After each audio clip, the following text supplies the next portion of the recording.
Très ému ce soir, en rencontrant des visages que j'ai connus à Kinshasa et que je retrouve ici, que j'ai connus à Paris et que je retrouve ce soir aussi. Mais l'émotion qui m'étreint provient surtout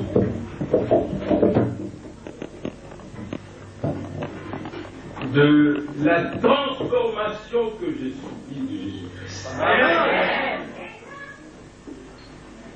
Qui me fait dire que Dominique, vous avez connu mon frère, ma sœur, n'est plus le même Dominique. Il a été transformé par la puissance du Seigneur Jésus-Christ. C'est pourquoi il est ému. Il vous dira tout à l'heure, tout au long de son témoignage, comment le Seigneur a fait des merveilles dans sa vie en le transformant et en le sauvant. Alléluia. Mes frères et sœurs, je témoigne. Et j'ai appris que plusieurs d'entre vous, vous avez regardé le témoignage, ou vous avez entendu ou écouté le témoignage.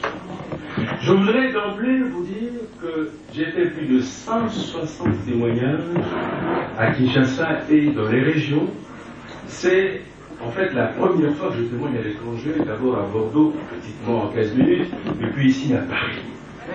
Mais je vous avoue que jamais je n'ai fait deux témoignages semblables. Je vous le dis pour que, en vous souvenant de ce que vous avez entendu, en vous souvenant de ce que vous avez vu, vous avez regardé, vous ne vous retrouverez peut-être pas, ou vous vous retrouverez petitement. En vous le lisant, je vous révèle que j'ai un ministère de témoignage. C'est-à-dire que Dieu, en me sauvant, il m'a demandé de mettre à sa disposition ma vie passée. Amen. En fait, en venant ici, je vois certains visages que je connais, je me prépare humainement en tenant compte de l'auditoire.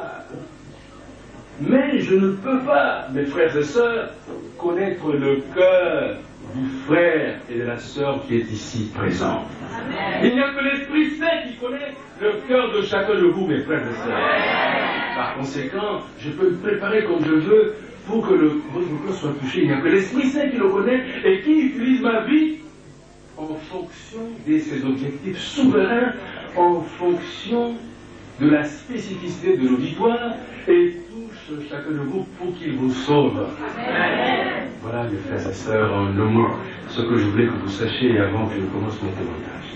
Alléluia. Amen. Mes frères et sœurs, je suis naturellement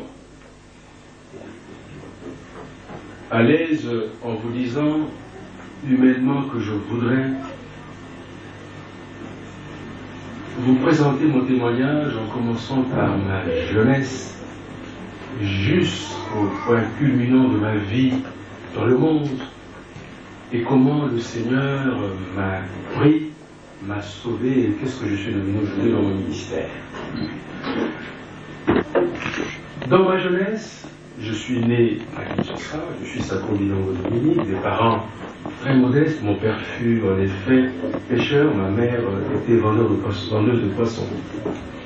J'ai fait mes études primaires et secondaires à Kinshasa chez les catholiques.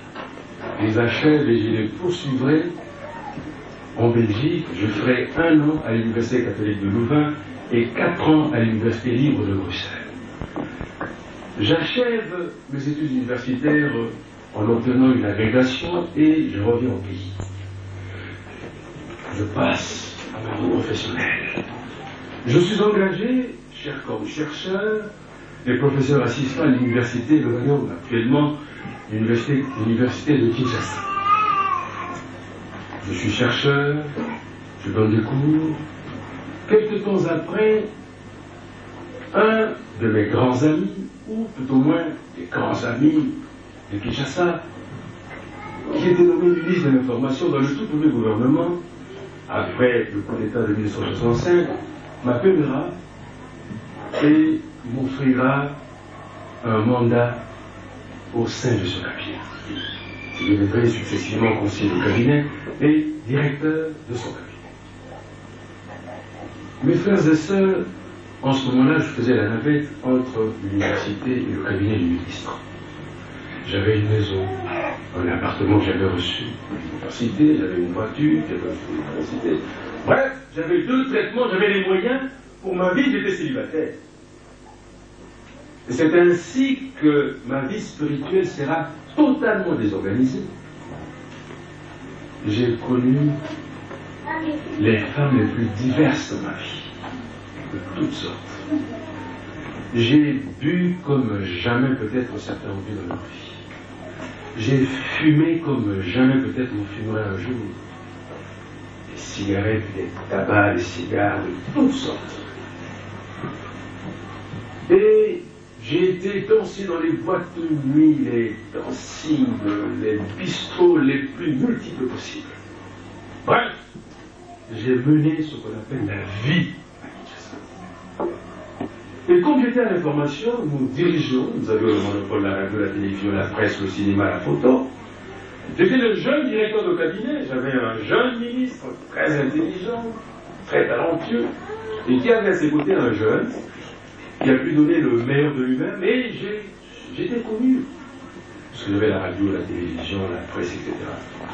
En plus, donc, j'ai eu cette popularité, mes frères et sœurs.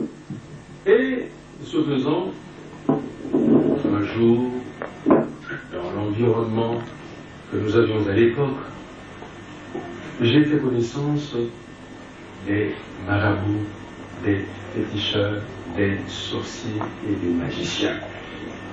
C'est superflu que je détaille sur les rapports que j'ai eus avec les magiciens que j'ai connus, surtout de l'Asie, les magiciens indiens, pakistanais, tibétains, ça dit du monde Tibet, de l'Himalaya, d'Israël, etc. J'ai connu des marabouts pratiquement de toute l'Afrique de l'Ouest, des Sénégalais, des Colombiens, des Béninois, des Togolais, des Ivoiriens, des Maliens, des Guinéens, etc. Des Cap-Verdiens, de toutes sortes. J'ai connu des sorciers et des féticheurs, surtout zaïrois, dans toutes les régions de notre pays. Voilà la vie que j'ai commencé à mener. Et je devenais pratiquement esclave des magiciens, des féticheurs, des marabouts, parce que je ne pouvais rien faire sans les consulter. Parfois même, j'avais certaines sorcières qui étaient analphabètes, illettrées. Je devais, avant de faire sortir un article dans la presse, consulter une sorcière analphabète illettrée. Je me demandais ce qu'elle aurait pu savoir. Vous voyez à quel niveau j'étais vraiment esclave de Satan, esclave de ça. Et en 1970, je deviens ministre de l'Information. Alors là, je reçois de la part de ces serviteurs de Satan d'autres appuis plus puissants encore. Parce qu'il fallait bien que je sois protégé, gardé, et surtout que j'ai la puissance, l'honneur et la crédibilité. Et j'ai essayé de faire c'est ça. Car en ce moment-là, j'ai commencé à avoir des rapports extraordinaires avec les magiciens, les marabouts, les féticheurs et les sorciers. Quels sont ces rapports? De tout genre, mes frères et sœurs. Je citerai quelques rapports pour votre édification, pour votre intervention. J'avais une maison à Kinshasa, au Joli Parc, non loin du cimetière de Kitambo, à ma campagne. Je n'y habitais pas, hein, mais j'avais dans cette villa une chambre que nous appelions la chambre noire. Dans cette chambre, j'avais toutes sortes de gris-gris. La magie, le fétichisme, la sorcellerie, etc. Le fétichisme. Et chaque matin, avant d'aller travailler, je devais passer par là pour faire des incantations, des prières, etc. Dans cette maison, mes frères et sœurs, j'avais des rapports particuliers avec Satan, notamment dans le domaine de la communication. Dans cette villa, je recevais des lettres et des télesques qui venaient de Bombay, de New Delhi. Je n'avais pas de télé chez moi, ni de station télé. Directement, il le recevait chez moi, soit sur le bureau, soit sur mon lit, sur le tapis, etc. Des téléx et des lettres. Dans cette villa, je recevais dans la salle de bain que j'avais, particulièrement installée, des pigeons de tout coloris. Et qui étaient des envoyés spéciaux qui, chacun avait, quand il arrivait dans la salle de bain, une lettre dans son bec.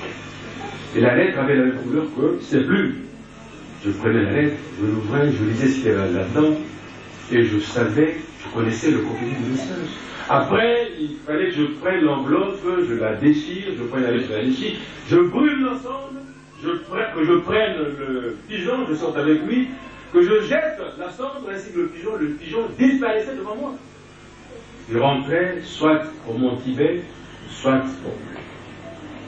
à Bombay, soit à New Delhi, à des milliers de kilomètres, après de 10 000 kilomètres de Kinshasa. 10 000 kilomètres. Voilà à titre de communication. J'avais aussi un poste de radio, un transistor, comme un transistor. Quand j'avais des messages urgents, pour appeler les grands maîtres, c'est-à-dire les grands patrons des maisons de magie avec lesquels j'avais des relations particulières, à minuit, je faisais des incantations, des prières. Je tournais le bouton, au lieu d'écouter RFI, France Inter, la voix du Zaïre, j'écoutais la voix du grand maître qui m'appelait depuis Bombay, depuis New Delhi, depuis le Pakistan. Je répondais, etc. Je lui présentais mes problèmes, etc. Ou bien, quand je me levais de la communication, j'allais au cimetière des Pitamo à minuit. Je choisissais, je connaissais le cimetière par cœur. Je choisissais un lieu, je montais sur une tombe, je faisais des incantations, des prières, j'appelais le grand maître. Il me répondait, savoir surgissait de la tombe. Je répondais, nous parlions. Ou bien encore, j'allais à Kisuka, sur les rochers de Kisuka, là où il y a des chutes. À minuit, seul. Je montais sur des rochers, j'appelais les grands maîtres après des incantations, des évocations. Il me répondait du fond des eaux, turbulentes. Et quand j'avais besoin de lui, je lui parlais. Il me répondait en me disant, par exemple, voilà, regarde sur la dune, sur le sable, à 10 mètres, tu trouveras un pli, prends-le, rentre chez toi, ouvre le pli, tu trouveras une lettre. Tu liras quand tu auras lu le contenu, tu comprendras, tu feras ce que je te demande de faire. Voilà dans le domaine de la communication ce que j'avais comme rapport. Dans le domaine de la protection, vous imaginez bien, j'avais toutes sortes de protections.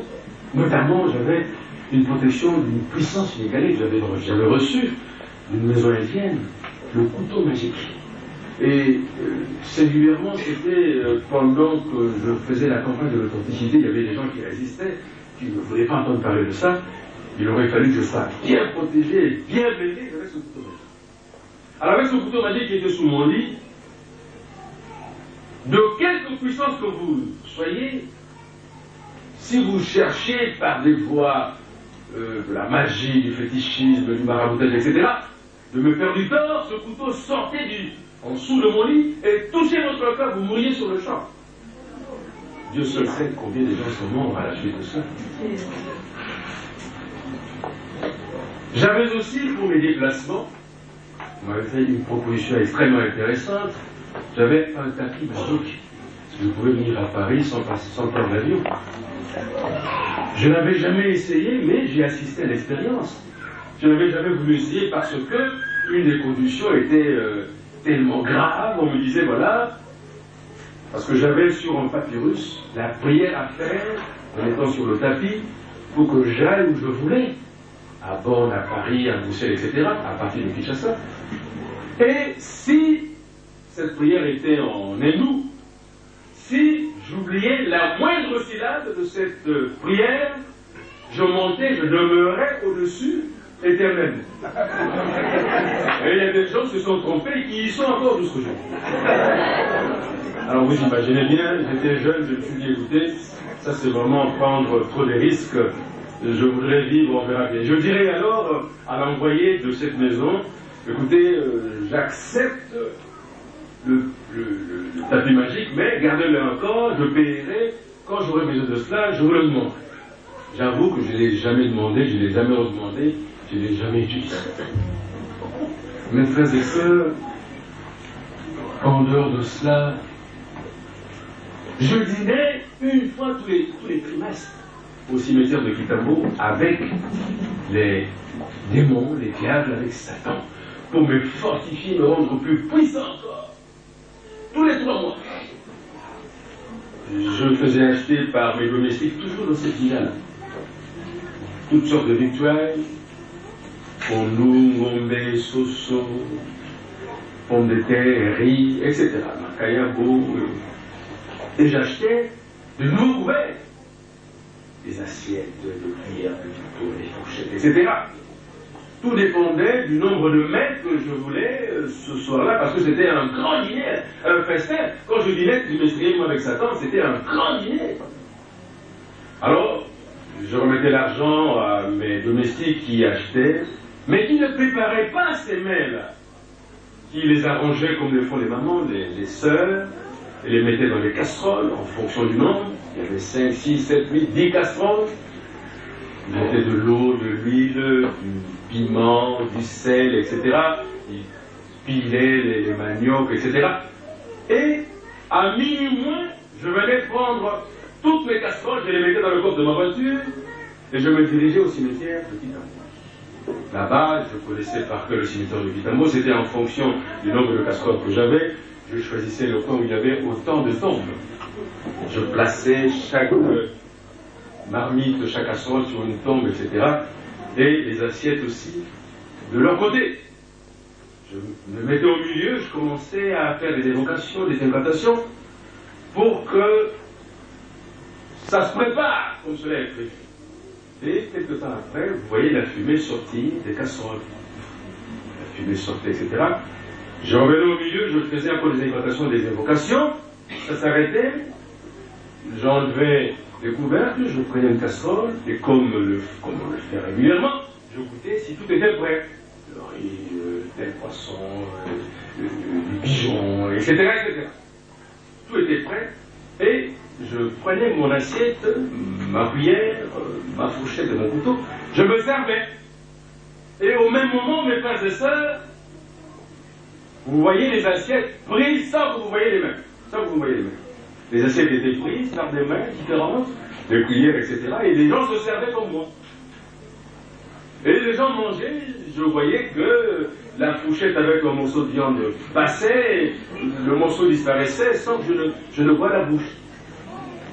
Et je me rendais bien compte que les esprits qui mangeaient avec moi étaient de taille différente, car certaines bouches étaient par ici, d'autres plus haut, etc. Et parfois, vous voyez sur une tombe, une casserole se lever toute seule, s'incliner, dire qu'il y a un esprit qui boit la soupe. Mes frères et sœurs, à la fin, nous avions achevé, je rassemblais les assiettes, les couverts, etc. Je les mettais dans le coffre de ma voiture parce qu'il fallait les renvoyer chez le grand maître. Absolument, je ne pouvais pas les garder. Voilà, à titre d'exemple, ce que je faisais pour fortifier ma puissance.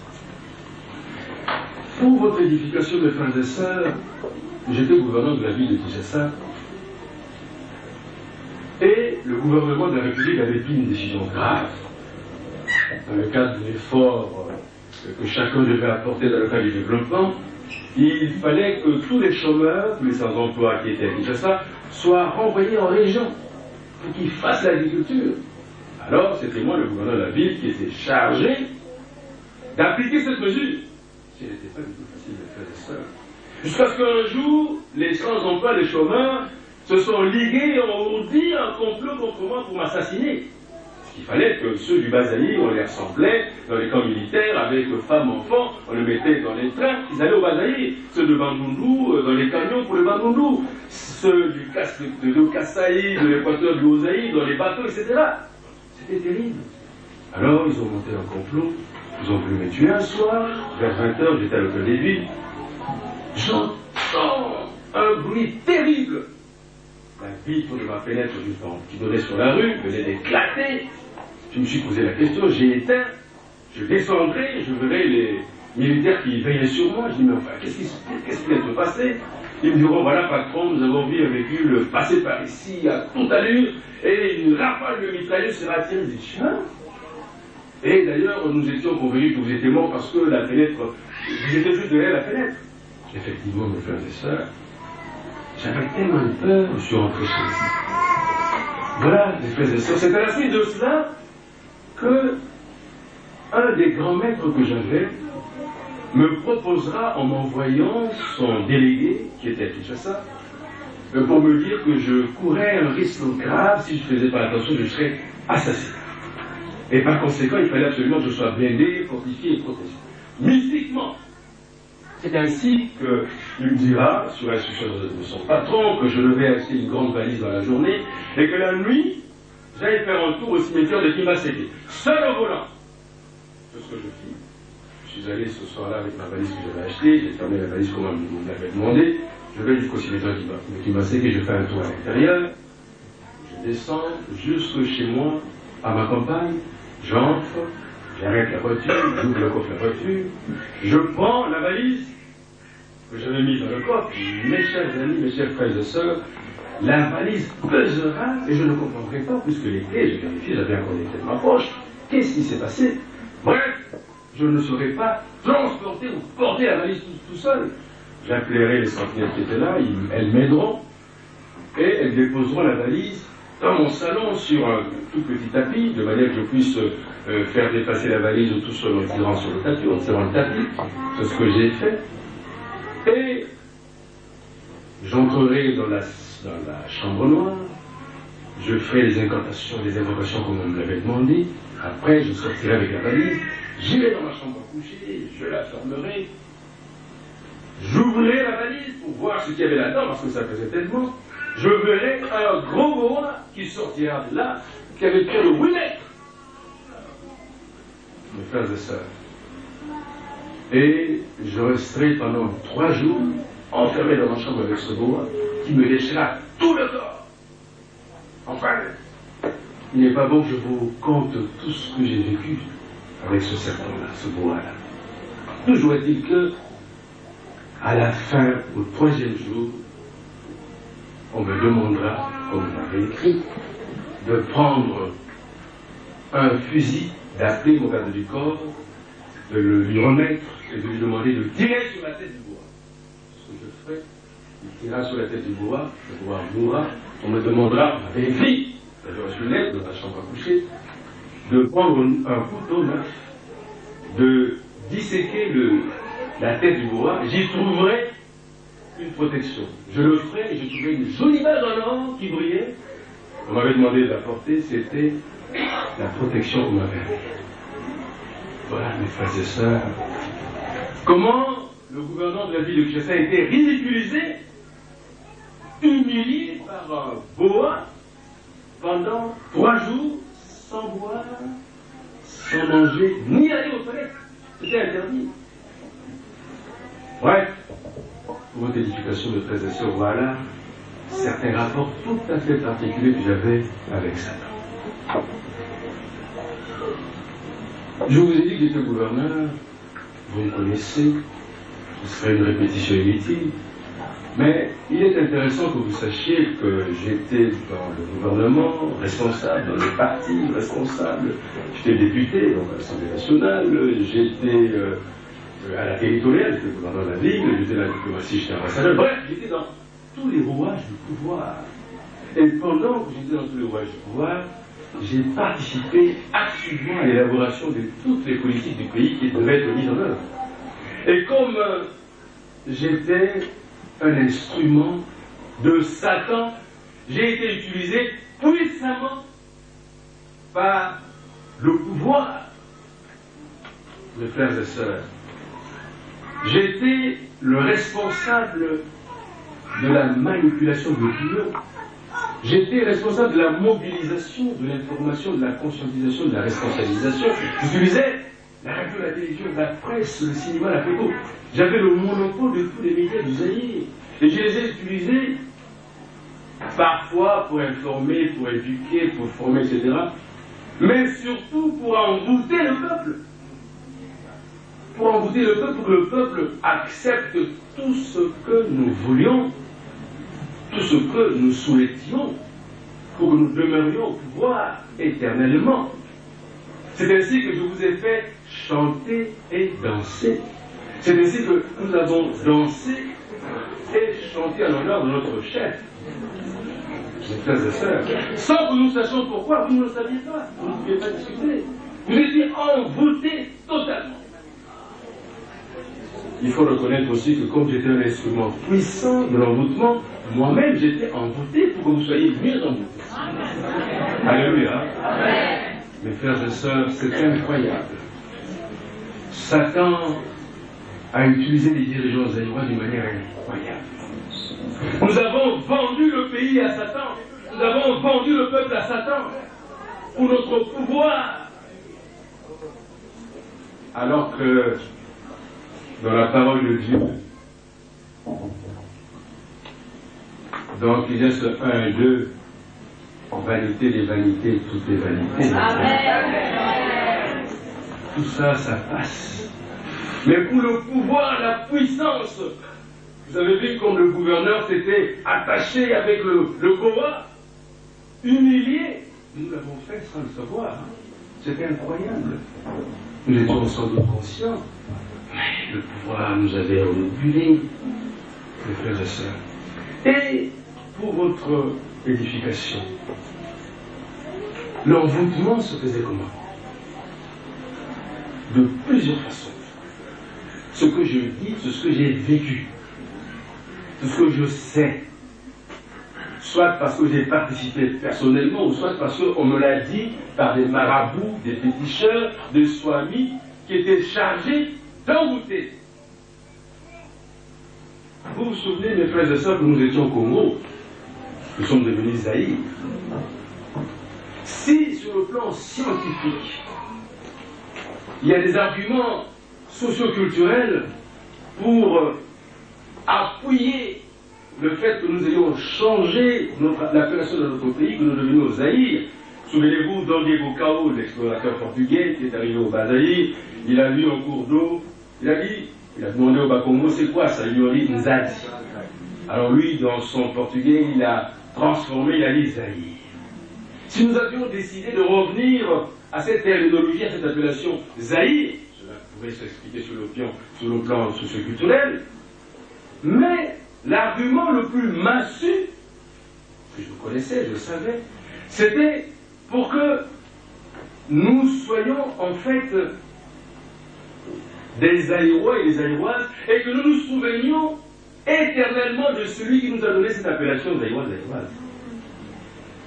Il n'y avait pas seulement la propagande, parce que vous savez, quelqu'un qui vous donne un nom, vous ne pouvez pas l'oublier. Mais derrière cette opération, il y avait l'envoûtement, c'était Satan qui était derrière le nom. Satan et Dieu l'a révélé. Ce que je vous dis, c'est ce que j'ai su, mais plus tard, après ma conversion, Dieu me dira, dénonce cela pour que mon peuple le suive. Amen.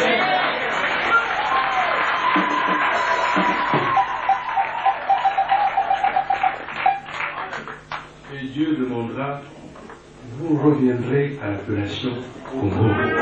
Alléluia. Ça, c'est sur le plan de l'appellation du pays. Le fleuve Zaïre, l'eau du fleuve Zaïre. Vous savez que le Zaïre, le fleuve, est la colonne vertébrale de notre pays, traverse toutes les régions, se déverse au sud dans les différentes rivières, les affluents, etc. Eh bien, il y avait des marabouts particulièrement chargés constamment d'envoûter les eaux, mais à partir de là-bas, au Katanga, à la source, on devait envoûter l'eau constamment. Et comme cette eau traverse le pays, comme tout le monde voit cette eau, d'une manière ou d'une autre, soit par la régie des eaux interposée, soit par le biais des brasseries, transformées, nous n'étions pas empoisonnés, hein. C'était l'envoûtement spirituel, parce que vous prenez cette eau, vous la mettez dans le laboratoire, vous ne verrez rien. Parce que c'est spirituel, cet envoûtement. Mais cet envoûtement nous travaillait, nous affaiblissait, nous ne pouvions pas résister. Vous ne pouvez pas résister à l'envoûtement. Voilà pourquoi vous faisiez tout ce que nous vous demandions de faire. Voilà pourquoi, pendant des années, ça a duré pour que nous nous libérions. J'ai participé, je le dis. C'était comme ça, et Dieu m'a demandé de dénoncer ça. Mes frères et sœurs, je dois avouer que, en dehors de cela, il y avait aussi le drapeau national. J'ai été pendant longtemps le ministre de l'Information, plusieurs fois le ministre de l'Information.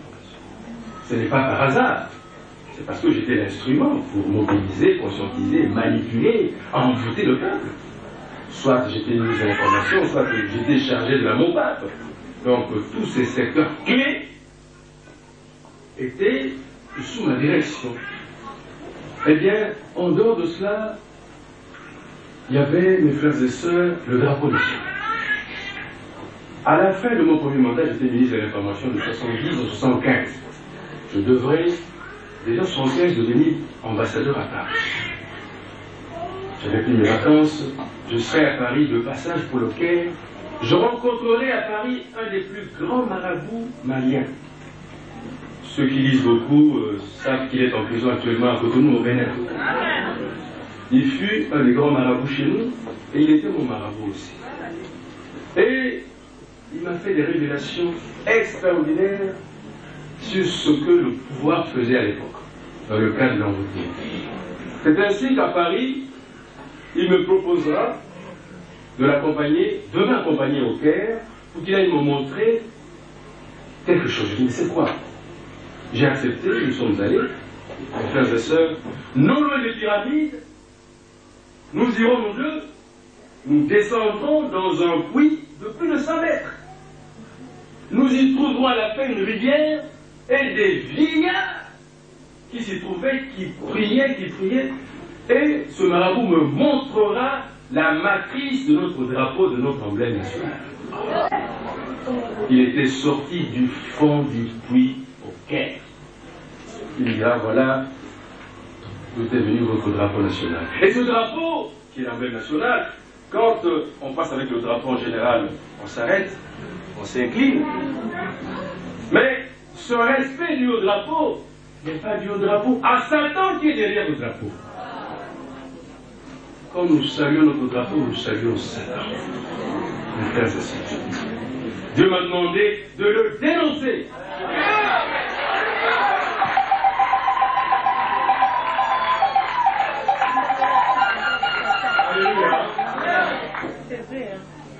Mes frères et sœurs, je suis allé en 1971, j'étais ministre de l'Information, porte-parole du temps.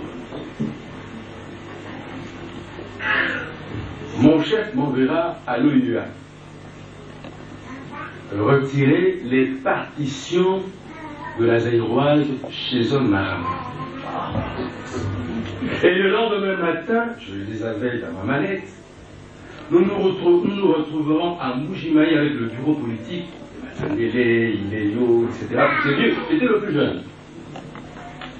Je n'ai jamais vu des gens aussi envoûtés que ce jour-là. J'étais membre du bureau politique. Eh bien, les débats, surtout du temps des Matandele, tout ça, c'était terrible.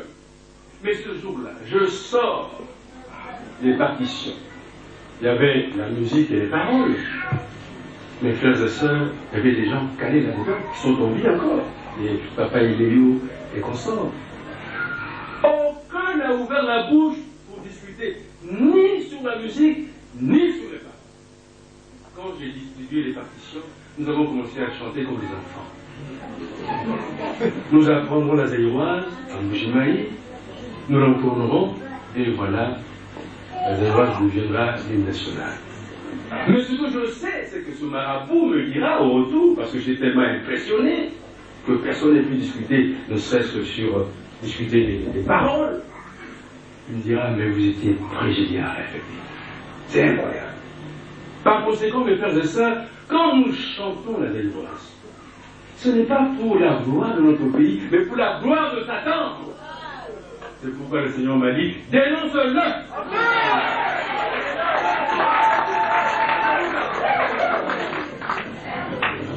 Mes frères et sœurs, il y a eu beaucoup de démarches pour l'envoûtement du peuple. Et notamment, celle qui a tenu en haleine les Quinois il n'y a pas longtemps, et celle qui a appauvri les Katangais, les gens de l'Équateur, etc., c'est la monnaie. Si vous regardez le Zaïre, vous verrez des signes kabbalistiques bizarres. C'est de la magie. Pour envoûter le peuple, vous ne savez jamais, Michel. Vous avez entendu le billet de 5 millions de Zaïre. Dieu nous a dit, ce billet-là, c'est pour envoûter le peuple. Refusez-le. Alléluia. Amen. Et dans nos témoignages, nous l'avons dénoncé. Et le peuple l'a refusé. Amen. Mes frères et sœurs, la monnaie a servi aussi pour l'envoûtement du peuple. Et le Seigneur a dit, vous reviendrez au franc congolais. Amen. Alléluia.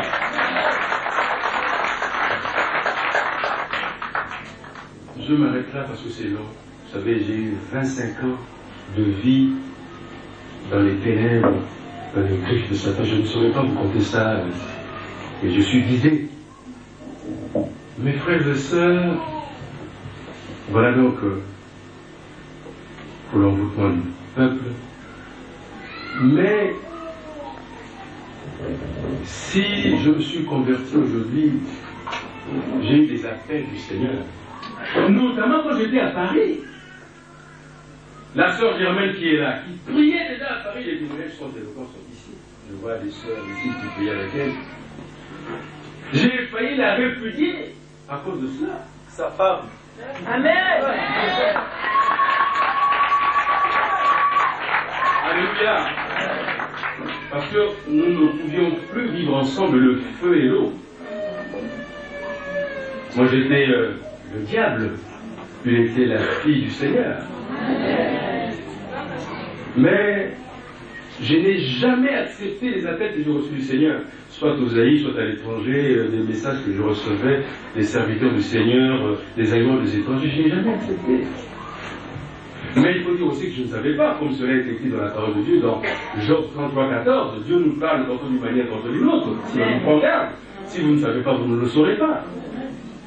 Je ne savais pas, mes frères et sœurs. J'étais aveugle, j'étais sourd. Mais, pour votre édification, je vous livrerai 2 appels importants que j'ai reçus du Seigneur. En 1982, j'étais membre du bureau politique. Je venais d'ailleurs d'être banni. J'avais eu, c'était terrible, 5 ans de privation de mes droits civiques et politiques. Parce que j'avais injurié le président de la République. En 1982. J'ai été accusé par un général à la commission de discipline du comité central. Et comme je n'avais rien à faire, j'ai réfléchi, je suis venu à Paris, ceux qui m'ont connu à Paris ici à l'époque, j'ai fait un livre ici sur Mouze, la lettre ouverte à Mouze Marie-Monde, que j'ai présenté à Paris et que je vais aller présenter aussi à Bruxelles, en 82. Mais là, il fallait compter avec Satan. Je n'étais pas seul, j'avais un marabout avec moi. Mais Dieu, plus puissant que toutes les puissances de Satan réunies, permettra que je fasse un grave accident sur l'autoroute urbaine. Les vieux Parisiens le savent. J'ai failli laisser ma peau. En fait, mes frères et sœurs, je dois avouer une chose. Dieu est vraiment l'architecte suprême. Si vous me voyez en vie, marchant du vent, faisant avec des enfants, à la sœur Germaine, c'était impossible. J'étais complètement désarticulé, j'étais en morceaux. Ceux qui sont venus me voir à Nivelles peuvent l'attester. Mais je n'avais pas su que c'était un appel. Dieu avait permis que je fasse cet accident pour que je revinsse à lui. Il me le dira plus tard, quand je me convertirai, il me dira, mon fils, c'est moi qui ai permis cela pour que tu reviennes en moi. On est compte, mes frères et sœurs. Et c'est à la clinique, au lit de l'hôpital, je suis resté couché pendant 3 mois et demi, avec ma femme qui me guidait, qui me parlait, qui me consolait, qui m'aidait, que nous recevrions, parce que nous recevions très souvent le coup de fil de Kinshasa, que nous recevrions un appel de Dieu par un coup de fil d'une de mes belles-sœurs, qui était à Kinshasa, mais qui priait déjà, et qui nous transmettrait un message du Seigneur qui disait, en 82, qu'il fallait que nous acceptions Jésus-Christ comme seul Seigneur et Sauveur personnel. Mes frères et sœurs, ma femme et moi, nous nous regarderions et nous accepterions en 82. Ma femme, depuis lors, a continué à prier, mais moi, en sortant de la clinique, en rentrant à Kinshasa, en arrivant à l'aéroport, à Ndjili, j'y trouverai des marabouts, des féticheurs, chacun me dira, ah c'est moi, c'était pas moi, tu serais mort, ah c'est moi, c'était pas moi, tu serais mort, et puis si tu ne fais pas ce que je te dis, tu mourras. J'aurais peur et je reviendrai aux marabouts, aux féticheurs, aux sorciers, etc. Et je reprendrai ma vie ancienne. Voilà. Le premier grand appel que j'avais reçu du Seigneur, c'était cet accident-là.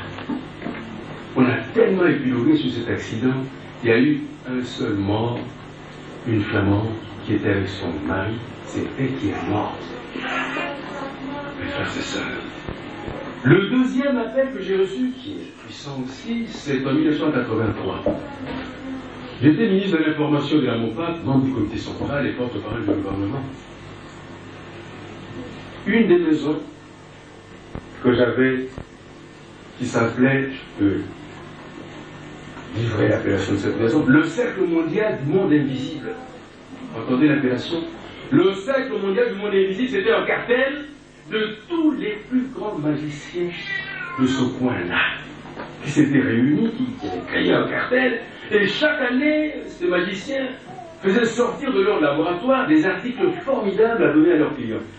Et cette année-là, ils avaient fait sortir la mallette magique. C'était une dizaine d'exemplaires. Et j'étais parmi les 10 premiers au monde à obtenir cette mallette magique. On me proposera la mallette magique. J'accepterai. On me demandera de prendre le délégué de cette maison pour que nous allions au cimetière de Kitamo à minuit. Je le prendrai. Nous irions au cimetière de Kitamo la nuit. Pendant que nous marchions dans le cimetière, j'entends une voix. Dominique, mon fils, arrête-toi. Une voix qui surgit au fond d'une tombe. Je m'arrête. Je demande à notre délégué de t'attendre dans la voiture. Toi, nous avons des choses à te dire. C'est secret, c'est confidentiel. Il ne faut pas qu'il entende cela. Ok. Je parlerai à leur délégué. Il m'attendra dans la voiture. J'irai. Et j'aurai des entretiens formidables avec le grand maître. Je ne le voyais pas, il me parlait. Et voilà mon fils. Tu vas recevoir la mallette magique. Tu seras un des hommes les plus riches sur cette terre. Tu auras tout ce que tu veux. C'est pas possible. C'est quoi? Il dit voilà, avec cette mallette, tu pourras multiplier toutes les richesses de ce monde, surtout le diamant, l'or et toutes les monnaies de ce monde. Il suffit simplement que vous mettiez, si vous voulez, en tenant compte de la dimension naturellement de la mallette, vous mettiez l'or, le diamant, ou le franc français, le franc CFA, etc., jaillit, que vous disiez que ce soit multiplié par 100, par 1000, etc., vous faites de la prière, ça sera multiplié par autant de fois que vous aurez demandé.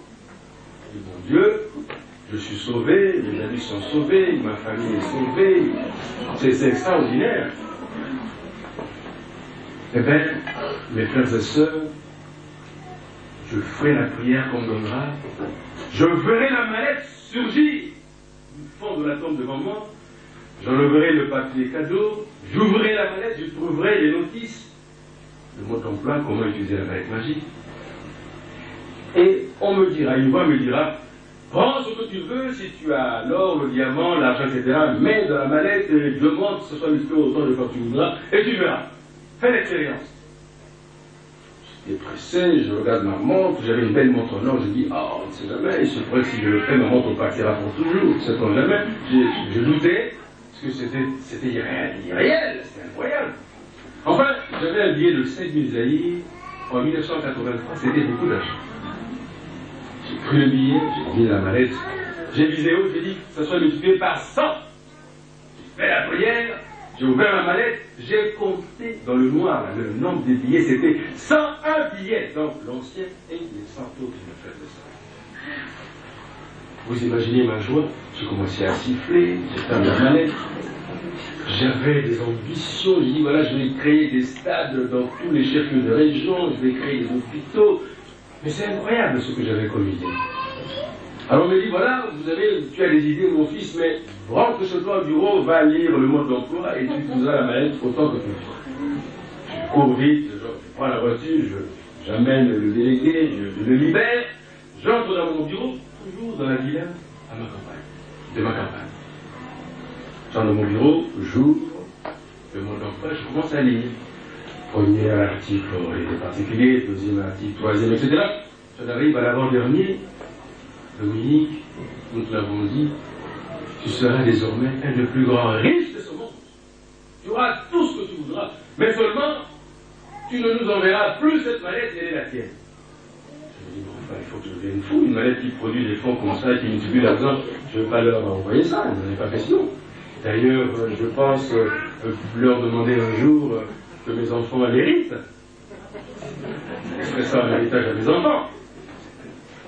Pendant que je pensais à cela, mes frères et sœurs, j'arrive au dernier article.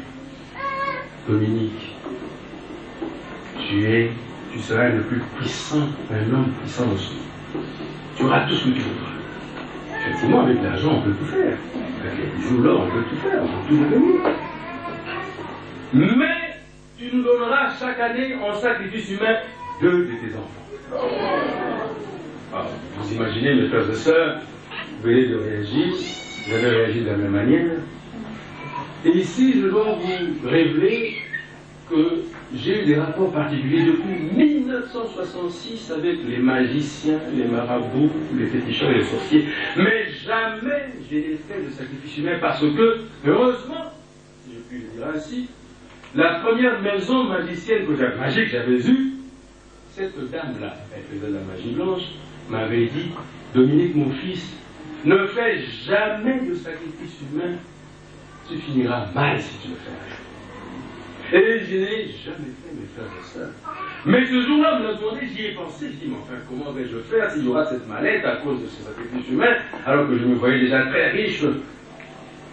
Et pour la première fois, je vous avais dit tout à l'heure que j'avais des contacts particuliers dans le domaine de la communication avec Satan. Je parlais avec Satan au cimetière, au Akinsuka, on utilisait la radio, je recevais des textes de lettres, etc.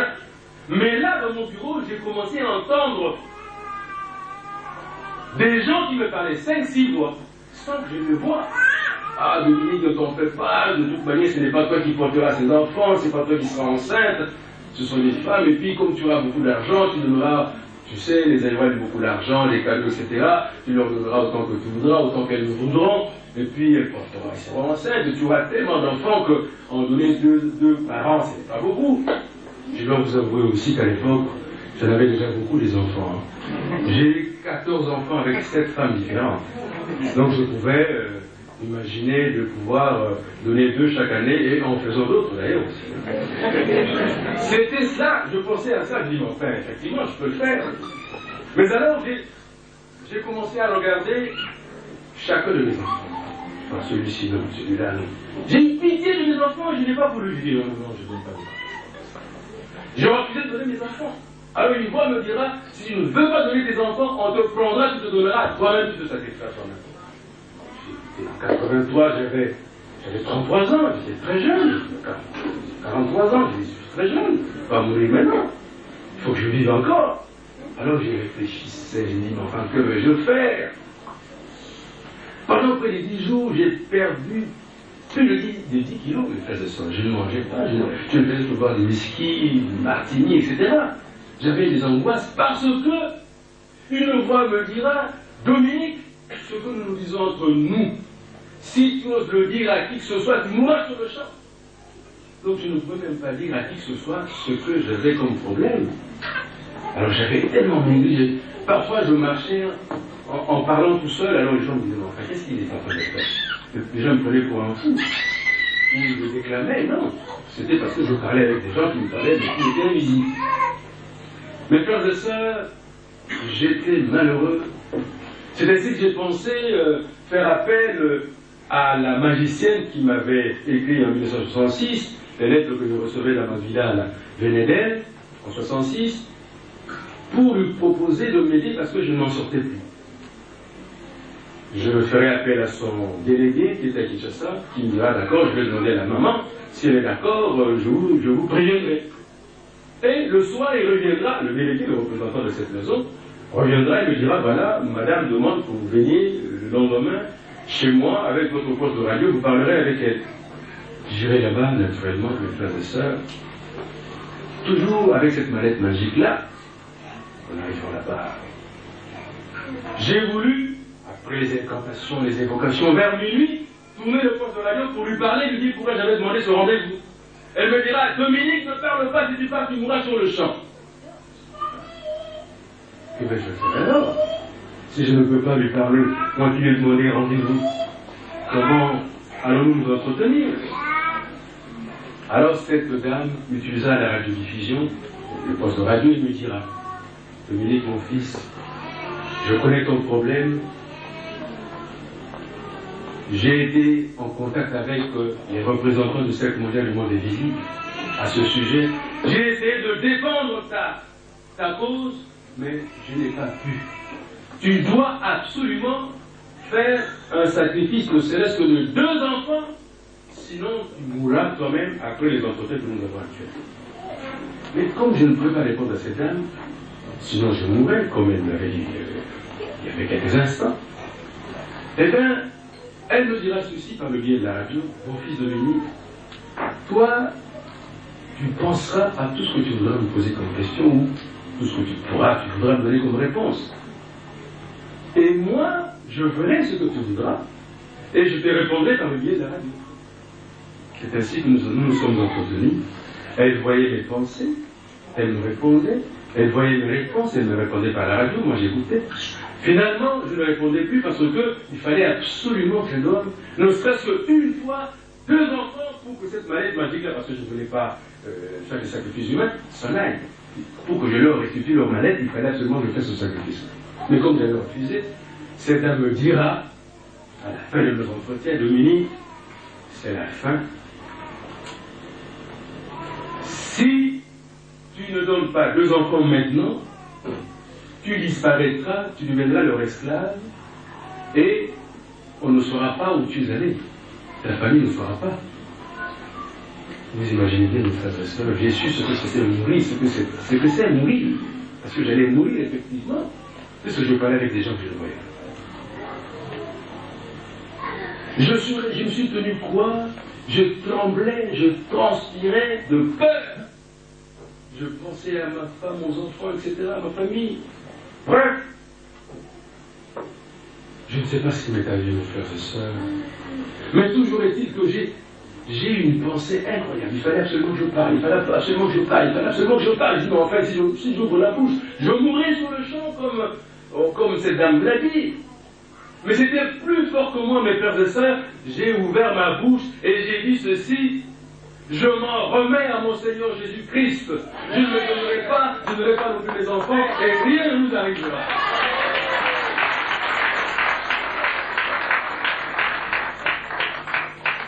Mes frères et sœurs, moi qui étais un pécheur, je vous ai livré tout à l'heure un peu de mes péchés, j'ai eu une vie spirituelle désorganisée.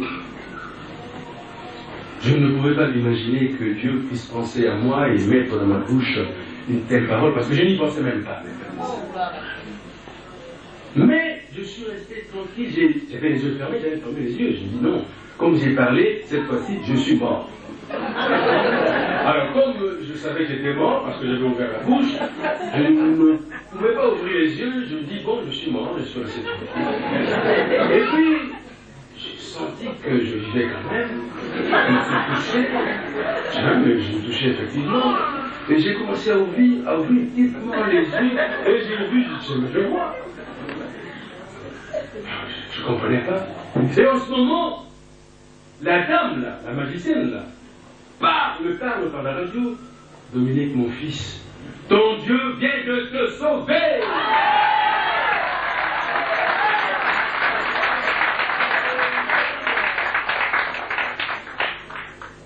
Mes frères et sœurs, le Dieu miséricordieux venait de me sauver, effectivement.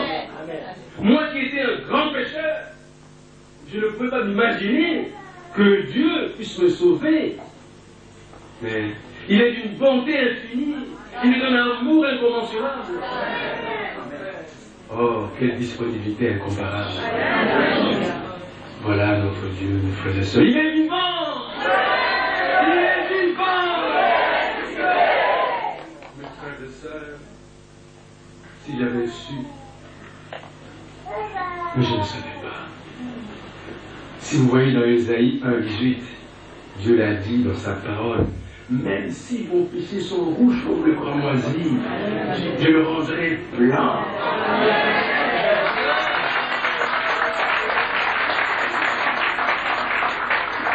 Moi qui m'étais accroché à Satan, moi qui voulais le plaisir, le bonheur, l'honneur, la puissance, j'étais roulé, vous verrez ça dans Jean 10,10, Satan ne vient que pour détruire, tuer.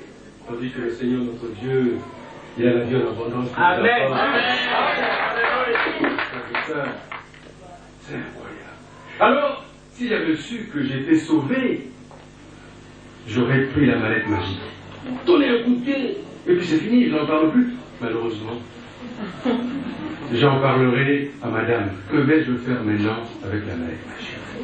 Vous vous rendez compte, moi qui venais d'être sauvé?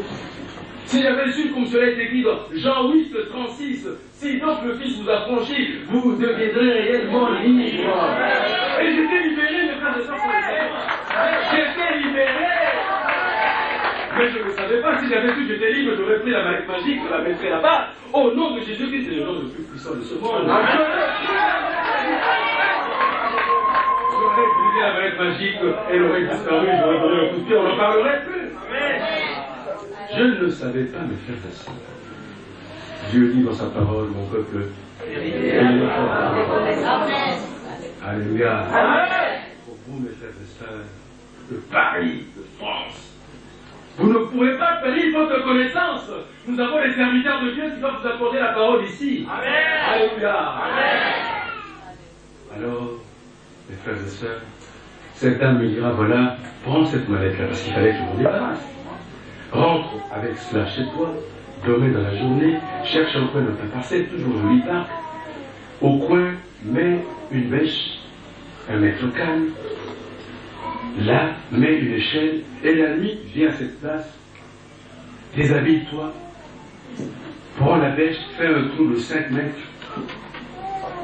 mets l'escalier, l'échelle, descends avec la mallette, je te donnerai une prière, tu la feras et la mallette magique disparaîtra. Retournera. Mes frères et sœurs, vous voyez ça? Dans la journée, j'ai fait naturellement ce qu'on m'a demandé de faire. Et vous voyez quand même, membre du comité central de l'époque, ministre de l'Information, nous n'avons pas, porte-parole du gouvernement, à minuit, nu, avec ma bêche, en train de creuser un trou de 5 mètres. Je creusais pendant des heures. Vers 3 heures, parce que j'y étais à minuit, au-delà de 3 heures du matin, je n'ai jamais travaillé seul de cette manière. Jamais c'était la première. Je n'ai jamais autant souffert. J'étais plein d'ampoules ici. Parce que moi, je suis en fait un intellectuel, je ne suis pas... Vous comprenez? J'ai tellement souffert que ce soir-là, cette nuit-là, j'ai commencé à respecter les creuseurs. Je me dis... Il n'y a pas de saut métier, il n'y a pas de... Alléluia. J'avais tellement souffert. Bref, j'atteins les 5 mètres, je descends, je fais descendre l'échelle, je descends avec ma mallette magique, nu toujours. Je commence à faire la prière, mes frères et sœurs, oh là là, quel tonnerre! Une foudre me poursuit dans le puits. J'ai vu des, comme on appelle communément à Lingala, 1000 étoiles. Mais j'ai paniqué, le tout était plein de fumée. Je me suis dit, mais en fait, c'est très grave, qu'est-ce qui m'arrive? Et du coup, une pluie est tombée, mais alors des gouttes, hein, comme ce micro-là. Il est tombé sur la tête comme des cailloux, mais incroyable. En moins d'une minute, mais l'eau était arrivée déjà ici jusqu'à la ceinture. Je me dis, si j'aurais été ici, je mourrais. Je suis monté tout de suite, avec ma mallette magique. Je regarde tout autour de moi, il ne pleuvait pas. Il ne pleuvait que dans ce... Enfin, c'est pas possible. C'était incroyable. Mes frères et sœurs, vous voyez la puissance du malin, la puissance de Satan, elle est terrible. Mais la puissance de Dieu est plus terrible. Amen. Pourquoi? Parce qu'il m'avait sauvé en me donnant la phrase extraordinaire que j'avais prononcée tout à l'heure, mais que cette grâce me poursuivait jusque dans ce village. C'est ainsi que je sortirai, je me déciderai de ne plus descendre, mais que ferais-je avec cette mallette si je ne descendais pas? Je descendrai quand même, en me disant, mon Dieu, à supposer que cette foudre s'était abattue sur moi. Et si j'étais mort, j'étais quand même responsable. Ma femme serait venue avec les autorités, me trouver nu dans ce trou. Donc m'aurait pris pour un sorcier. Mes frères et sœurs, je descendrai dans le trou, je referai la prière, et cette fois-là, la mallette disparaîtra. Je remonterai, me voici vivant, mes frères et sœurs. Alléluia. Voilà le deuxième grand appel que j'avais reçu de Dieu, après celui de nouvelle, que je voulais vous livrer pour votre édification. Après ces deux appels, mes frères et sœurs, c'est ma conversion, naturellement. Mais comment vous parler de ma conversion, mes frères et sœurs, sans vous parler d'un être cher que Dieu a mis à mes côtés pour me sauver? Je ne le dis pas parce que c'est mon épouse et qu'elle est là, mais Dieu m'a dit de le dire. Pour que les sœurs qui sont ici le sachent, et que peut-être aussi elles auront les mêmes combats et qu'elles se battent pour sauver leur mari. Alléluia. Cette femme que vous voyez, cette sœur, la sœur Jamel, pendant 8 ans, elle a prié, elle a veillé, elle a jeûné, elle a souffert. Je vous ai dit que je voulais la répudier parce que quand nous étions, j'étais comme ambassadeur à Dakar, les marabouts me diront, il faut la renvoyer parce que sinon, tu perdras ton mandat. Car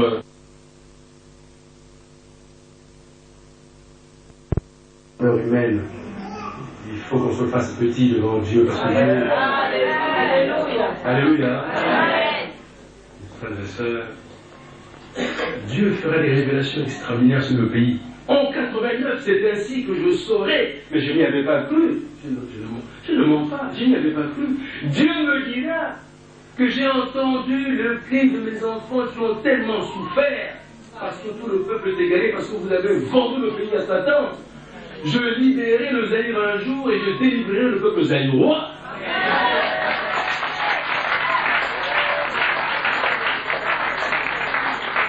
Alléluia. Mes frères et sœurs, c'était terrible. Vous voyez le parti État. Le Seigneur me dit, le parti État sera dissous. Sans le lui dire, mais c'est dans le cœur. Je dis, c'est pas possible. C'est 89. Dieu me dira, mon fils, tu as fait danser et chanter mon peuple en l'honneur d'un homme. Tu ne le feras plus jamais. Désormais, tu feras chanter et danser mon peuple pour moi, le Seigneur. Amen. Alléluia. Amen. Bref, il y a eu plusieurs révélations sur le pays. Le Seigneur dira, tu verras, toi, avec le peuple, il y aura la démocratisation de votre pays. Il y aura plusieurs partis. Je me dis, oh là là, c'est pas possible, est-ce que ce Dieu est vraiment vivant? Je n'y avais pas cru. J'ai commencé à regarder les frères et les sœurs, je dis, c'est pas possible. Et par contre, tout ce que Dieu avait révélé pour moi était extraordinaire, mais je doutais, c'était Satan. Et aujourd'hui, il y a la démocratisation chez nous. Amen. Même si ça ne marche pas toujours bien, mais la démocratisation est là. Amen.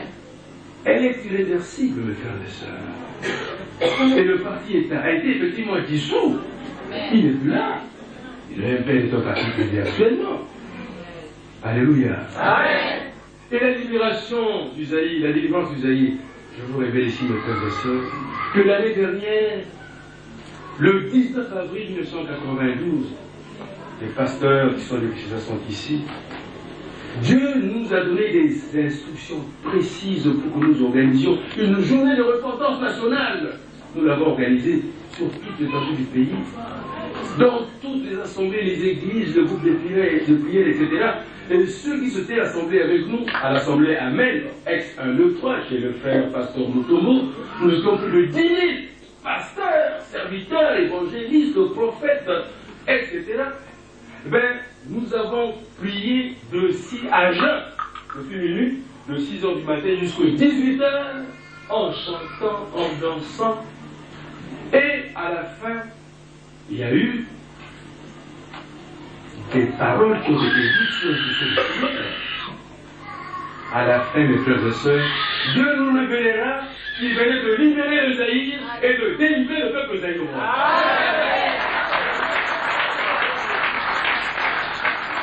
Il est en fait, mes frères et sœurs, que c'est la foi. C'est la foi qui soulève les montagnes. Cette libération, cette délivrance, elle est spirituelle, comme l'envoûtement est spirituel aussi. Amen.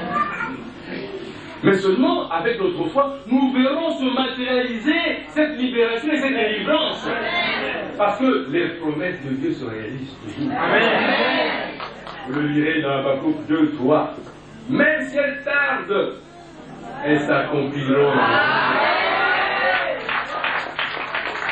Alléluia. Amen. Et bien depuis lors, depuis le 19 avril 92, que vous veniez avec vos magiciens, vos féticheurs, vos sorciers, vos marabouts, plus rien ne peut toucher le peuple zaïrois. Tout envoûtement est devenu impossible. La main de Dieu est sur le pays. Amen. Alléluia. La main de Dieu est sur le Zaïre. Le monde entier voit la main de Dieu sur le Zaïre. Plus rien ne sera comme avant. Effectivement, Dieu utilise l'homme pour le lui faire dire. Voilà la réalité. Effectivement, plus rien ne sera comme avant. Alléluia. Alléluia. Alléluia.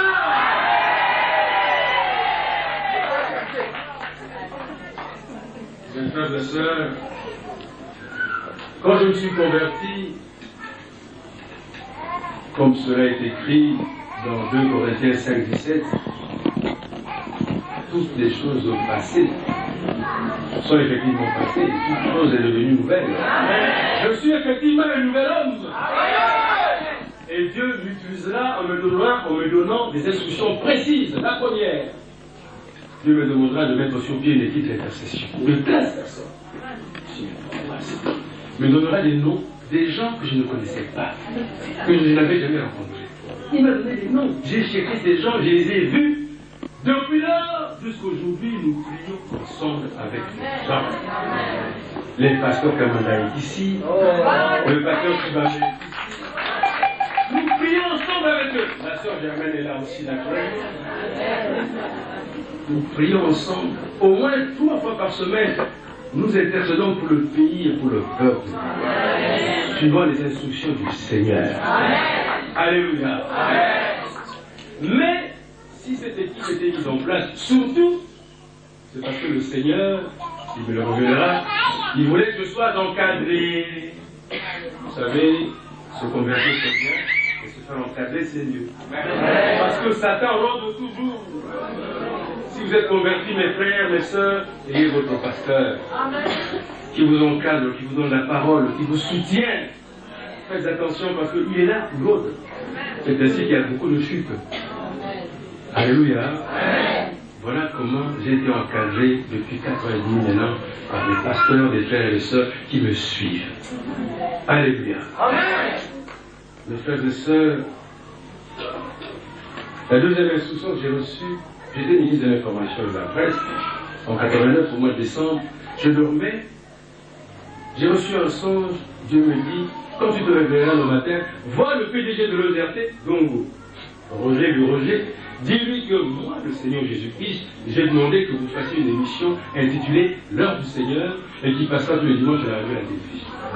Voici l'histoire et l'historique de l'heure du Seigneur qui passe à la radio et à la télévision jusqu'aujourd'hui. C'est une émission qui n'a pas été inventée par l'homme, mais par le Seigneur Jésus-Christ. Alléluia. Et puis un jour, toujours dans le cadre des instructions que j'avais reçues du Seigneur, le Seigneur nous instruira, ma femme et moi, que nous fassions des prières pendant 3 jours à jeun. Comme on est obéissant, nous nous sommes enfermés dans notre chambre à coucher. Nous avons prié le premier jour. Le deuxième jour, dans l'après-midi, pendant la méditation, je vois dans une vision, mes frères et sœurs, vous qui me voyez ici, quand je vous ai dit tout à l'heure que ce n'est plus moi, l'ancien Dominique, c'est un nouveau. Comme cela peut être dit dans 2 Galates 2:20, ce n'est plus moi, c'est le Christ qui vit en moi. Mes frères et sœurs, je suis effectivement un autre homme. Une vision, j'ai vu la voix de Dieu. Et Dieu me dira, fais-moi ce journal. J'en suis le créateur, tu es le gestionnaire. Alléluia. Amen. Comment vais-je faire? Je suis journaliste. Comment vais-je faire cela? Je n'y connais pas. Fais-le. Je dis, mais j'ai pas d'argent. Dieu m'instruira. Je vendrai la parcelle. Vous connaissez la fameuse villa là où j'allais faire des déclarations. Dieu me dit, vends cela. Avec les recettes, avec le fruit, tu me créeras ce journal. Voilà comment j'ai créé le journal de Dieu, la voix de Dieu qui est le journal, qui n'annonce que la parole de Dieu parce qu'elle se réfère, il se réfère à la Bible, aux Saintes Écritures. Alléluia. Mes frères et sœurs, voilà les instructions que j'ai reçues du Seigneur. Après cela, ma vie a changé totalement. Si je dis que ce n'est plus moi qui vis, c'est le Christ qui vit en moi, effectivement, c'est vrai. Parce que je suis devant vous ici. Si ça devenait que je meurs devant vous, je vais droit au ciel. Amen. J'ai une paix extraordinaire au cœur.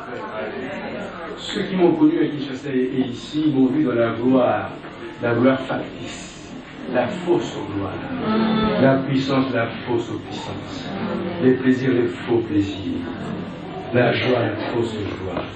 Parce qu'il n'y a pas de paix. S'il n'y a pas de paix, mais vous nous voyez, nous faisions le dur. Vous n'avez pas la paix. La paix, j'ai l'ai maintenant, la paix. Je suis un autre homme, je n'ai peur de rien. Je dis ce que le Seigneur me dit de dire. Je n'ai pas peur d'un homme, j'ai peur de mon Dieu. Alléluia. Amen. Mes frères et sœurs, j'ai changé totalement. Je suis devenu un homme de prière, un homme de jeûne, un homme de méditation. J'ai une vie de privation, une vie de contrainte. Vous ne pouvez pas vous imaginer. Vous ne pouvez pas vous imaginer. C'est dur. Si je n'avais pas cette maman à côté de moi, je ne sais pas si je n'aurais pas franchi. Parce que c'est dur. Parce que j'ai un ministère extrêmement dur. Dieu est excessivement exigeant. Parce que vous vous imaginez bien dénoncer tel que je le fais là. La monnaie, le drapeau, le fleuve, l'appellation du pays, etc. Ils ont essayé, ceux qui ont voulu me tuer à Kinshasa. Rafale de mitrailleuses, empoisonnement, enlèvement de mes enfants, pillage chez moi, pillage au bureau du journal. Avec mort d'homme, mon concierge a été tué. Tout ça pour me faire peur, pour me paniquer. Mais j'ai Dieu avec moi. Rien ne peut m'arriver aussi longtemps que j'ai Dieu avec moi. Car Dieu m'a fait cette promesse, mes frères et sœurs. Il m'a dit, mon fils, aussi longtemps que tu demeureras fidèle, tu demeureras obéissant, tu seras en communion avec moi, tu seras en état de sanctification, rien ne t'arrivera. Alors, je sais ce que je dois faire et rien ne m'arrive, mes frères. Ils ont tout fait. Je suis ici depuis moi, je suis libre. C'est Dieu qui m'a libéré dans Jean 8:36. Je fais ce qu'il me demande de faire et non ce qu'un homme me demande de faire. Voilà, mes frères et sœurs, j'arrive ici à la fin. Je voudrais vous dire que mon ministère est un ministère de témoignage, c'est-à-dire je mets ma vie à la disposition du Seigneur, il l'utilise pour que tous mes anciens collègues, les dirigeants, les chefs, reçoivent la parole par mon témoignage et vince à Dieu. Amen. Mon témoignage est un message d'amour et d'espérance. Comme cela est écrit dans « Je suis témoin de Dieu », j'ai été établi par le Seigneur comme témoin. Vous savez, tout le monde peut témoigner. Mais avoir un ministère de témoignage, c'est tout à fait différent. Amen. Moi, j'ai été établi comme témoin, comme cela est écrit dans Acte 1, verset 8. Je reçois donc du Saint-Esprit sa puissance. Et je vais témoigner partout jusqu'aux extrémités de la terre. Amen. Pour les grands, les chefs, pour qu'ils reviennent à Dieu. Pour qu'ils quittent les ténèbres. Pour qu'ils quittent les griffes de Satan. Voilà mon travail de frères et sœurs. C'est donc un travail dur parce que c'est un combat spirituel terrible parce que tous les amis, les frères, les collègues sont dans les ténèbres, pratiquement. Beaucoup quittent, hein. Beaucoup sont encore là-dedans. Et c'est un combat terrible. Ils ne comprennent pas parce que c'est difficile. Et ils craignent parce qu'ils disent, mais si j'abandonne, est-ce que je ne mourrai pas? Et c'est vrai, moi-même j'ai eu peur aussi, mais j'ai eu la grâce de Dieu. Vous savez, Dieu m'aime spécialement. Amen. Ne soyez pas jaloux parce que chacun de nous a sa relation personnelle avec Dieu. Hein? Moi, je l'ai bien avec mon Dieu. Et j'affirme que ces relations sont tout à fait particulières. Mais ne soyez pas jaloux, mon frère. Ne soyez pas jaloux, mon frère. Jaloux, mon frère. Alors, je vous demanderai de prier beaucoup pour moi.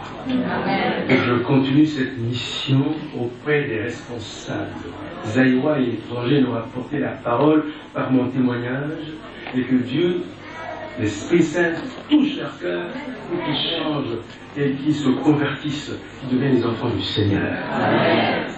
C'est cela le message d'amour et d'espérance. Amen. Je ne suis pas venu ici à Paris, quand vous m'avez invité, pour injurier qui que ce soit, ni me moquer de qui que ce soit, ni un chef, ni un sous-fifre. Je ne peux pas me moquer de qui que ce soit. J'ai plutôt de la compassion, j'ai la pitié. Je prie pour mon chef. Je prie pour le chef de l'État, pour les ministres, pour les dirigeants, les PDG, les militaires, les officiers supérieurs, tous ceux qui ne sont pas reconvertis, pour que Dieu les touche. Pour qu'ils soient sauvés. Je ne peux pas, moi seul, bénéficier de cette grâce exceptionnelle que j'ai eue. Non. Dieu m'a dit, fais-le aussi pour les autres. Pour qu'ils soient aussi sauvés comme toi tu es sauvé. Voilà ma mission. J'apporte cette parole pour que les autres soient sauvés aussi. Je ne me moque pas d'eux. Donc il ne faut pas considérer que... Il ne faut pas les injurier. Non. Il ne faut pas marcher. Il faut se mettre à genoux. Amen. Et prier, demander pardon à Dieu. Lui qui est miséricordieux, ait pitié d'eux. C'est cela qu'il faut faire. Il ne faut pas injurier. Il ne faut pas condamner. Il faut aimer son prochain. C'est le premier commandement. Aimer son prochain comme soi-même. C'est cela qu'il faut faire. Ton ennemi, ton adversaire, aime-le. Prie pour lui, pour qu'il soit sauvé comme toi tu es sauvé.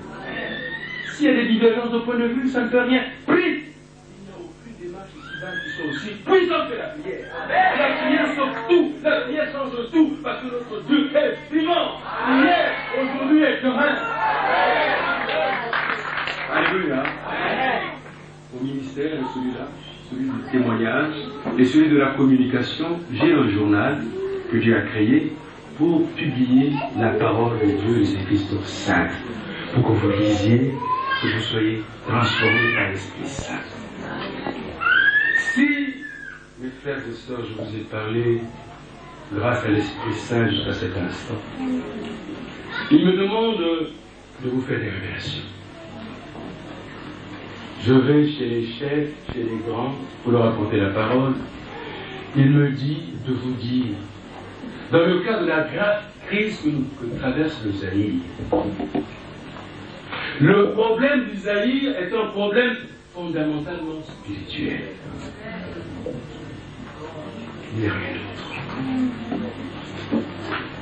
Fondamentalement spirituel. Les combats qui se déroulent sont des combats spirituels. Et dans notre pays, le Seigneur me demande de vous dire le combat est spirituel entre le chef de l'État et le Premier ministre.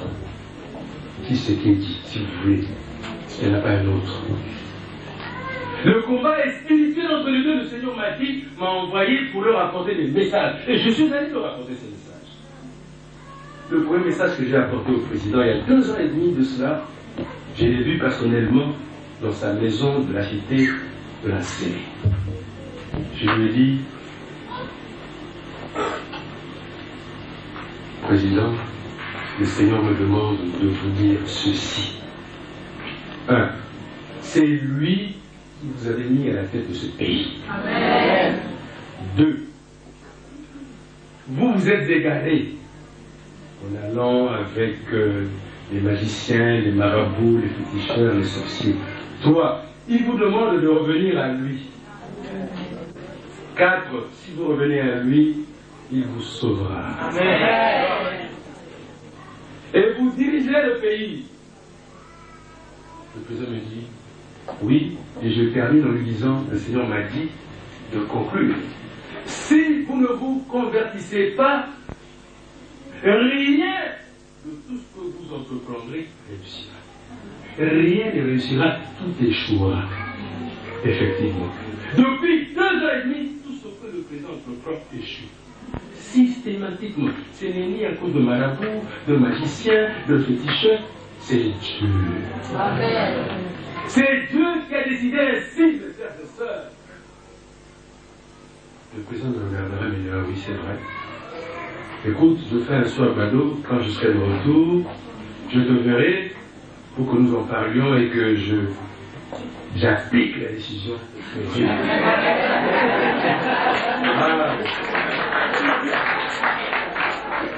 Alléluia. Mes frères et sœurs, je ne l'ai plus revu pour l'application de cette décision. Ne riez pas parce que ce n'est pas facile. Lui qui était si loin, qui est si loin, et moi j'étais très loin. Ma femme a prié pendant 8 ans. Je me convertisse, attention. Et lui, ce n'était pas du jour au lendemain. C'est un processus. Que vous soyez convertis quand vous êtes si loin, il faut que vous ayez une grâce exceptionnelle. Et nous prions toujours pour que Dieu lui donne cette grâce exceptionnelle, pour qu'il se libère un jour, pour qu'il se convertisse, ne serait-ce que pour sauver son âme. Je le dis bien. Parce que rien ne vaut la vie éternelle. Alléluia. Le deuxième message que j'ai transmis au président, c'est l'année dernière, le Seigneur me dira,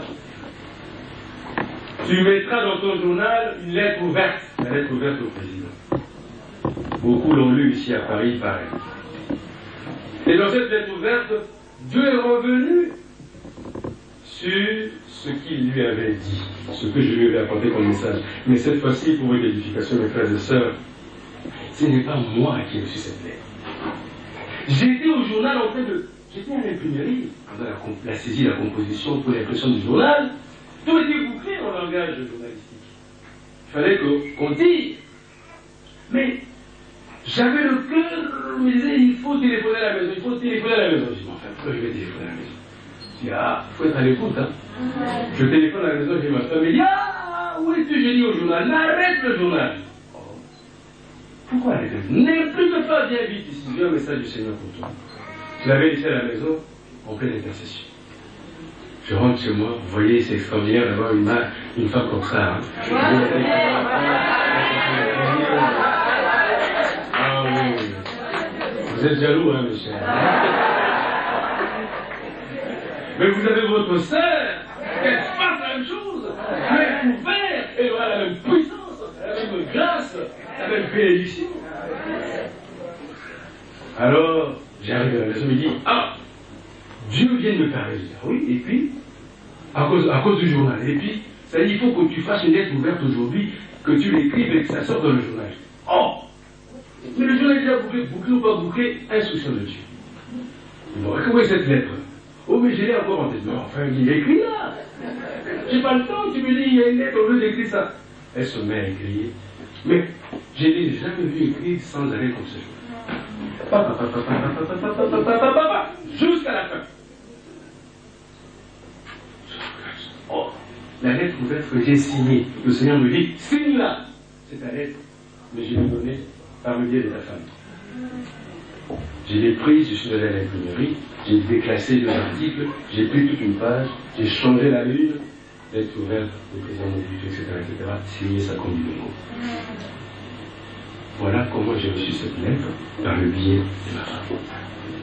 Et dans cette lettre, Dieu a attiré l'attention du président Mobutu en prenant un exemple, ma vie, pour tout ce que nous avions fait ensemble dans le domaine des ténèbres. Alléluia. Amen. Mais avant que ce jour-là ne sorte, le Seigneur m'avait demandé d'écrire au président, de le prévenir. Je lui ai écrit, en annexant la copie de la lettre, pour qu'il soit informé, pour des raisons de délicatesse. Dieu est toujours délicat. Hein? Parce que Dieu révèle toujours à ses enfants avant d'agir. Vous savez, c'est l'homme du protocole suprême. Il sait ce qu'il doit faire à ce moment. Alléluia. C'était le deuxième message que le chef de l'État avait reçu. Il avait réagi positivement. Mais toujours que dire oui, mais il faut faire. Le troisième message, je l'ai reçu le 19 mars de cette année-ci.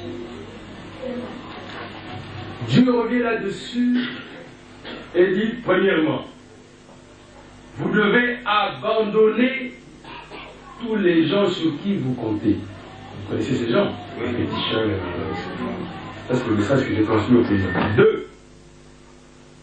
Vous devez cohabiter avec Tshisekedi.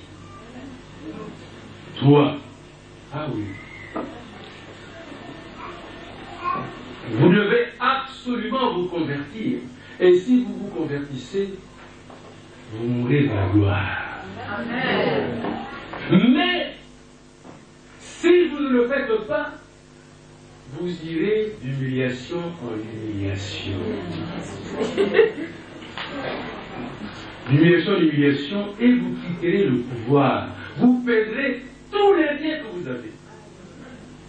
Dieu le dit. Le président était à Gado, moi je devais lui remettre la lettre à Kinshasa, je reviens à son directeur de cabinet en lui disant s'il peut envoyer, la lettre a été reçue par le chef de l'État, et il est au courant. Le message du Premier ministre Tshisekedi, je suis allé le lui remettre moi-même. À 2 reprises, le premier message moi-même, je suis resté avec lui pendant 3 heures, la deuxième fois pendant 3 heures et demie. Mais cette fois-là, avec son épouse, que Dieu a demandé que je prenne son épouse comme témoin. J'ai dit, le Seigneur vous demande d'abandonner les sciences occultes. Amen. Le Seigneur vous demande de cohabiter avec Mobutu. Le Seigneur vous demande de ne pas servir 2 maîtres à la fois. Le Seigneur vous demande de ne pas vous occuper de Mobutu. Ce n'est pas vous qui faites partie de Mobutu, c'est seul moi, Dieu, qui le fait partie. Amen.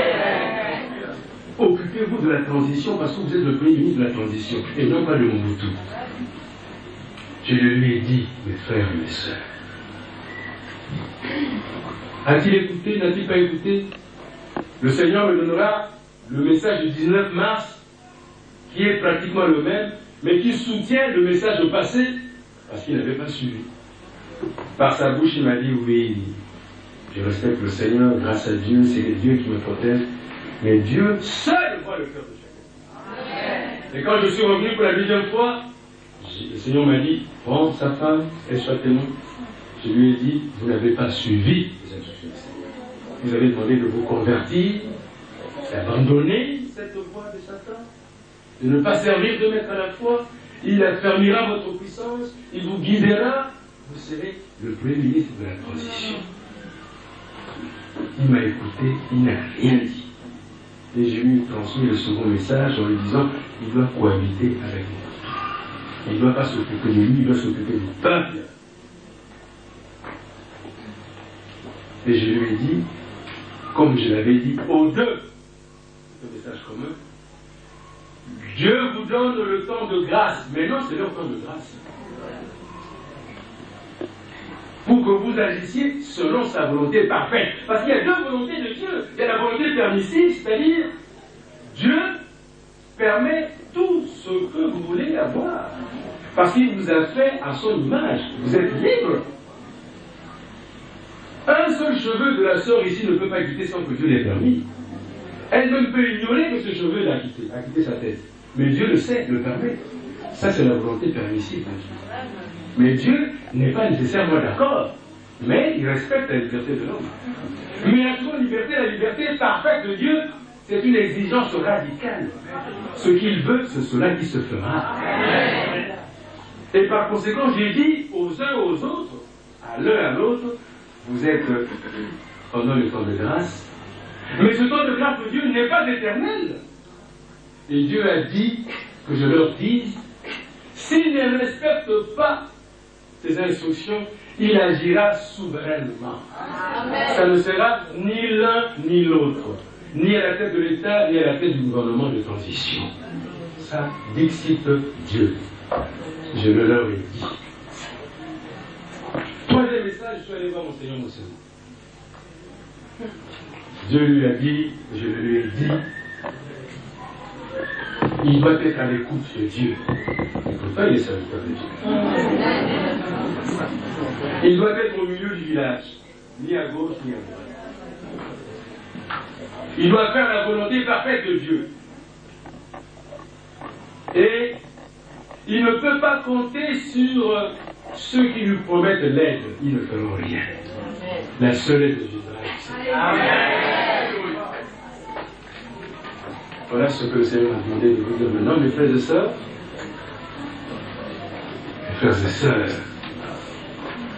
m'a poussé de vous exhorter dans ce sens-là, pour que vous sachiez le rôle de mon ministère. Si nous avons échoué, nous, qui étions les dirigeants de la vision publique, qui l'origine a échoué, c'est parce que nous n'avions pas su la vision spirituelle d'Isaïe. La vision spirituelle d'Isaïe, c'est-à-dire la volonté de Dieu. Que pense Dieu d'Isaïe? Que veut Dieu d'Isaïe? Si nous l'avions su, nous aurions agi selon la volonté parfaite de Dieu, nous aurions connu la vision d'Isaïe. Nous ne serions pas à ce moment-ci. Nous ne serions pas ici, mes frères et sœurs. Nous n'avions pas su. Mais rien n'est trop tard, parce que maintenant nous savons, nous devons agir en conséquence. Amen. Alléluia. Amen. Mes frères et sœurs, nous allons prier pour que Dieu donne la paix à notre pays, Dieu donne la justice à notre pays, Dieu donne la liberté et la prospérité à notre pays, afin que chacun de nous apporte sa contribution pour le développement de notre pays, mes frères et sœurs. Mettons-nous debout, mes frères et sœurs, abandonnons le Zaïre, le peuple zaïrois. Nous lui abandonnons la vie de chacun de nous, pour qu'il agisse lui-même selon sa volonté parfaite. Prions, mes frères et sœurs.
Amen. Au nom du Seigneur Jésus-Christ, notre Seigneur et Sauveur, je vous remercie, mes frères et sœurs.